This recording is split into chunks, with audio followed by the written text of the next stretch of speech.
செய்யும்படி கோவை மாநகர காவல் நிலையத்தார் கேட்டுக்கொள்கிறார்கள். பேரூர் பட்டீஸ்வர ஆலய நிர்வாகத்தார் நாளை முதல் 48 நாட்கள் மண்டலாபிஷேகம் நடைபெறும்.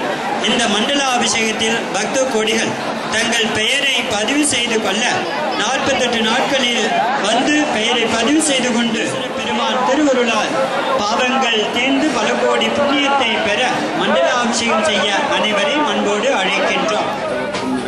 போற்றி இன்றைய தினம் கீழை சிதம்பரம் என்று பெரியோர்களால் போற்றி புகழப்படுகின்ற பேரூர் திருக்கோயிலின் கும்பாபிஷேக நிகழ்ச்சி வெகு சீரோடும் சிறப்போடும் இப்பொழுது நடைபெற்றுக் கொண்டிருக்கிறது. சுந்தரமூர்த்தி நாயனார் வைப்புத்தலமாக வைத்து பாடிய தலம் இந்த பேரூர் கீழை சிதம்பரம் என்று பெரியோர்களால் மூர்த்தி, தீர்த்தம், ஸ்தலம் என அனைத்து விஷயங்களிலுமே இந்த தலம் சிறப்பு பெற்றிருக்கிறது. இங்கே இருக்கக்கூடிய சிவபெருமானுடைய பெயர் பட்டிப்பெருமான், அம்பாளுடைய பெயர் பச்சை நாகி அம்பாள். இந்த தலத்தினை அம்மையப்பரை சுந்தரமூர்த்தி நாயனார் பேரூர் உறைவாய் பட்டிப்பெருமானே என்று சிதம்பரத்திலே வைப்புத்தலமாக வைத்து பாடியிருக்கிறார். இப்படிப்பட்ட சிறப்பு வாய்ந்த இந்த கொங்கு நாட்டு தலம் தமிழகத்திலே புகழ்பெற்ற ஒரு தலங்களில் ஒன்றாகும். இந்த தலத்தினுடைய இன்னொரு சிறப்பு பிறவா புலி என்று சொல்லக்கூடிய, அதாவது இது முக்தி தலம். இந்த இடத்திலே இருக்கக்கூடிய புளிய மரத்தின் விதையை கொண்டு போய் வேறு எங்கு நட்டாலும் அந்த புளிய மரம் முளைத்து வராது. பேரூர் பேருந்து நிலையத்தின் அருகிலேயே இந்த பிறவா புலி என்கின்ற அதிசய மரம் இருக்கின்றது. இன்னொன்று இரவா பனை என்று சொல்லக்கூடிய மரணமே இல்லாமல் நீண்ட காலம் இருக்கக்கூடிய ஒரு பனை மரம் இங்கே இருக்கிறது. அடுத்து காயா தென்னை என்று சொல்லுவார்கள். காயா தென்னை என்று சொன்னால் இங்கே இருக்கக்கூடிய கைலாசநாதர் திருக்கோவிலில் இருக்கக்கூடிய தென்னை மரத்திலே தோன்றிய அந்த தேங்காய், அதை கொண்டு போய் வேறு எங்கே நட்டினாலும் அந்த தென்னை மரம் முளைத்தெழாது. இங்கே சுற்று வட்டாரத்திலே எந்த இடத்திலே சாணம் போட்டாலும் அந்த சாணத்திலே புழு உருவாகாது.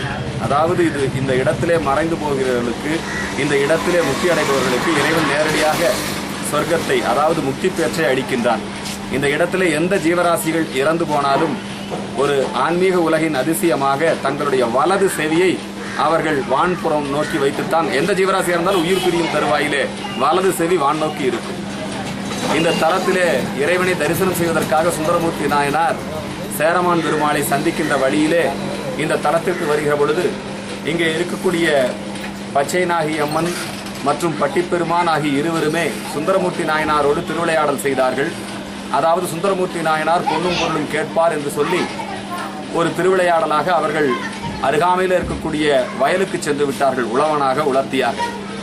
இங்கே வந்த சுந்தரமூர்த்தி நாயனார் இறைவனை காணவில்லை என்று சொல்லி நந்தியம்பெருமானிடத்தில் கேட்கின்றார். சிவபெருமான் போகின்ற பொழுது நந்தி ஏதேனும் குறிப்பு கொடுத்துவிடக் கூடாது என்பதற்காக நந்தியினுடைய வாயை கட்டி போட்டு சென்று விட்டார்.